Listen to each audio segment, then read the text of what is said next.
বড় এই চিংড়ি মাছের ডিম দিয়ে বাচ্চা উৎপাদন কেমনে করতে হয় এই তথ্য দিমু মোর নিয়াজ নামের এই পেজটা ফলো করিয়ে সম্পূর্ণ ভিডিওটা দেখেন। চিংড়ি মাছ পালন করতে হইলে বগ উঠ দেওয়া খুবই জরুরি, আর এই বিষয়ে যদি না জানেন এখন দেখকে বুঝতে থাকেন। এই যে খাসার একটা পাট দেখতে আছেন জালনির মতো, এইটা পানির ভিতর চুবাইয়ে রাখতে আসি।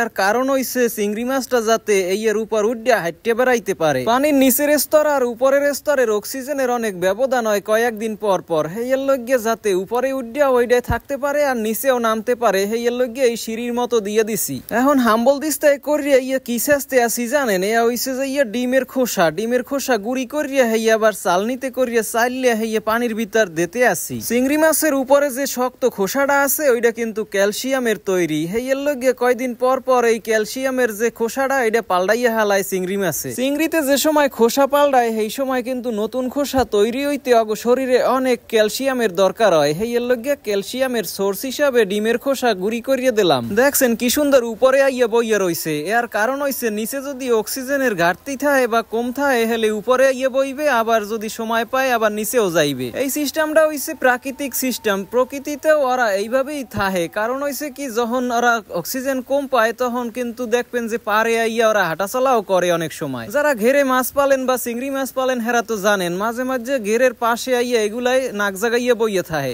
যখন বিদ্যুৎ চলে যাইবে অক্সিজেন মেশিন বন্ধ থাকবে, এই সময় যদি অক্সিজেনের ঘাটতি হয় তো ওরা কিন্তু উপরের স্তরে আইয়া অক্সিজেন নিতে পারবে খুব সুন্দরভাবে। এই চিংড়ি মাছের ডিমের রং প্রথমে আনসালাম যে সময় এই সময় লাল রঙের আসলে, এখন কিন্তু দেখছেন হলুদ রঙের হইয়া গেছে বা ক্রিম কালার হইয়া গেছে। মাছ যদি সুস্থ সবল থাকে আর 2-1 দিনের ভিতরেই এই ডিম দিয়ে বাচ্চা ফুটানোর সম্ভাবনা আছে। অনেকে জিজ্ঞাসেন যে এই চিংড়ি মাছরে কি খাবার খাওয়াই, এই চিংড়ি মাছরে ফিট খাবার খাওয়াই যা বাজারে কিনতে পাওয়া যায়। অনেকেই জিজ্ঞাসেন এই মাছটার লগে পুরুষ মাছও তো দরকার হইবে, নাইলে ডিম দিয়ে বাচ্চা উৎপাদন হইবে কি বাইলে। হ্যাঁ গো, তথ্যটা দিয়ে রাখি। চিংড়ি মাছের ডিম পাড়ার সময় পুরুষ মাছের দরকার হয়, ডিম ছাড়িয়া ওরা ওই বুকের ভিতরে আটকাইয়ে রাখে, এর পর আর পুরুষ মাছের দরকার হয় না। তাই এর লগেই আপনারা যখন দেখেন ডিমওয়ালা মাছের খোলসের নিচে যখন ডিমগুলা জমাইয়ে রাখে তখন তো আপনারা বোঝেন যে এই মাছটা ডিমওয়ালা মাছ। আসলে ওই ডিমগুলো অনেক আগেই পারছে, পারিয়া ওর খোলসের ভিতর রাখকে দিচ্ছে। খোলসের নিচে অনেকগুলো ছোট ছোট পাও আছে, ওইগুলো সবসময় লড়তে থাকে। ওই লারানের মাধ্যমে ওরা অক্সিজেন দেয় ওই ডিমগুলারে,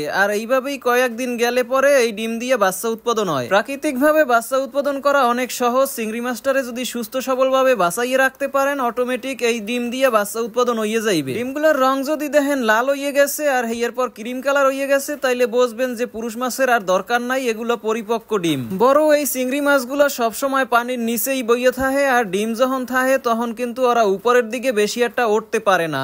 এর লগে কিন্তু ওই সিঁড়ির মতো এই সিস্টেমটা দিয়ে রাখছি। পানির নিচে আর উপরে 2 স্তরেই যাতে ঠিকভাবে হাঁটতে চললে বেড়াইতে পারে এই রকমের সিস্টেম করিয়া দিতে হইবে, হেলেই এই মাছগুলা সুস্থ সবল থাকবে। এর লগে অক্সিজেন মেশিন বা এয়ার পাম্প মেশিন দিয়ে রাখছি যাতে অক্সিজেনের ঘাটতি কোনো সময় না হয়। অনেকেই প্রশ্ন করছেন এই মাছগুলো কোথায় পাওয়া যায়, এগুলো আপনারা বিভিন্ন ঘেরে যদি যোগাযোগ করেন এই জায়গায় পাইয়ে যাইবেন। এই মাছ পালন করলে মন নাহান এই রকমের ধরার চেষ্টা করবেন না, হেলে কিন্তু কামড় দিতে পারে। মানে 2টা হাত আছে ওইটা দিয়ে জোরে চাপে ধরে একবারে কাকড়ার মতো। এই বিষয়ে আরো জানতে হইলে মোর নিয়াজ নামের এই পেজটা ফলো করিয়ে রাখেন, আরো ভিডিও সামনে দিমু অনে।